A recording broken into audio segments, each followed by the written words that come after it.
soal hadis yang intinya menyebutkan bahwa membunuh cicak atau tokek mendapat pahala, baik sekali pukulan, 2 kali sampai 4 kali. Karena jika memang seperti itu terlihat kejam menurut saya. Masya Allah. Bagaimana Ustaz? Teman-teman sekalian, persoalan sebelum masuk ke cicak dia. Ya, sebelum masuk ke cicak.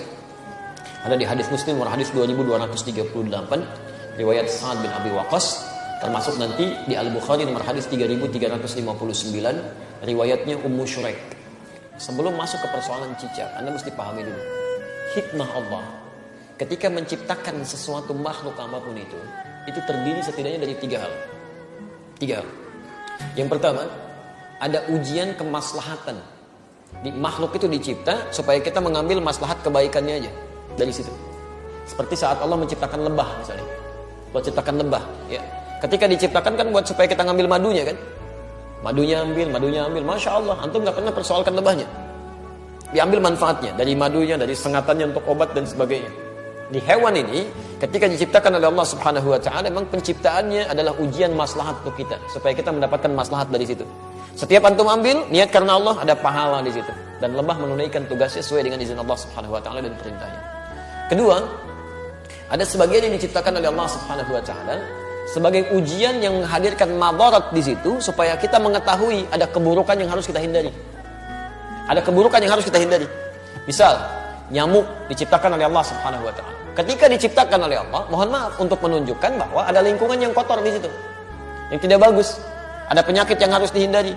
Makanya ketika dia ditunjukkan oleh Allah, dia muncul fitrahnya, dia memang mesti, misal dieksekusi, dibunuh kan? Kenapa dia mesti dibunuh? Karena di lingkungan itu ada yang kotor, plus dia pun membawa kotoran yang mungkin bisa berpindah satu dengan yang lainnya.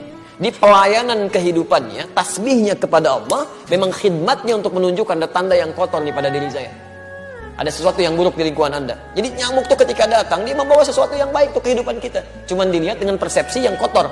Ini ada ujian madarat maksud kita. Ya. Ini ada yang kotor, yang gak bagus. Kita bunuh nyamuk di situ, menghilangkan kotoran yang ada di dalamnya. Tapi diciptakan oleh Allah untuk menandakan ada sesuatu yang harus kita hindari untuk kebaikan kita.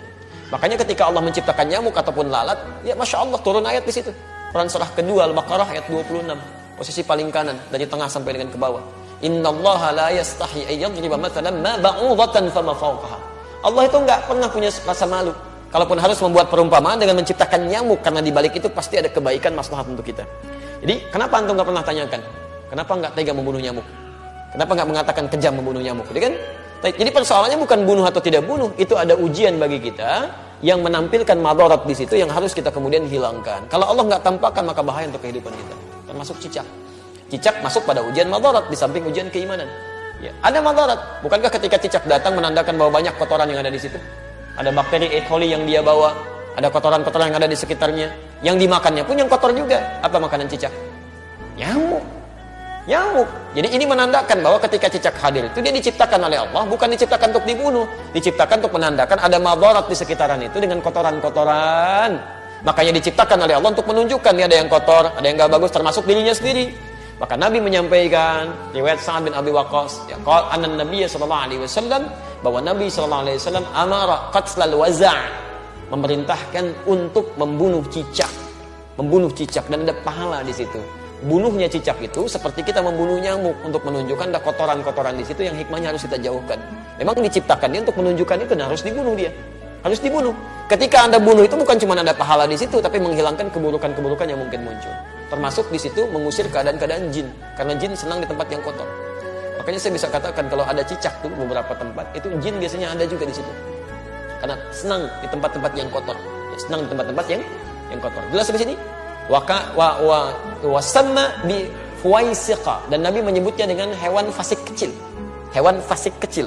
Selain membawa kotoran, dia pernah juga meniup-niup api yang sedang membakar Nabi Ibrahim supaya semakin menyala. Ya, diharapkan jadi dingin dan teduh, ini malah ditiup-tiup oleh hewan ini. Makanya ketika Anda membunuhnya, bukan cuma menghilangkan kotoran, tapi plus ada pahala di situ. Pahalanya di situ dengan sekali pukul ada 100 kebaikan, kan? Berdasarkan hadis riwayat Al-Bukhari dari Ummu Syuraik nomor hadis 3359. Dan terbunuhnya cicak itu menghadirkan bagusnya kebaikan-kebaikan dengan menghilangkan kotoran yang ada di dalamnya. Jelas di sini? Di antum pahami dulu ini hikmahnya. Kalau nggak paham hikmahnya, Masya Allah nanti muncul macam-macam. Wah ini kan melanggar hak asasi kehewanan misalnya kan. Masya Allah. Ada macam-macam lah. Nyamuk kan tuh nggak bilang gitu. Nyamuk kan sama aja. Kenapa nggak bilang antum nyamuk kejam? Ya, membunuh nyamuk kejam, bunuh lalat kejam dan sebagainya. Kalau di nyamuk ada kotoran, cicak juga ada kotoran. Ya, jadi sama aja sebetulnya. Ini yang kedua gambaran keimanan kita untuk mengikuti petunjuk syariat.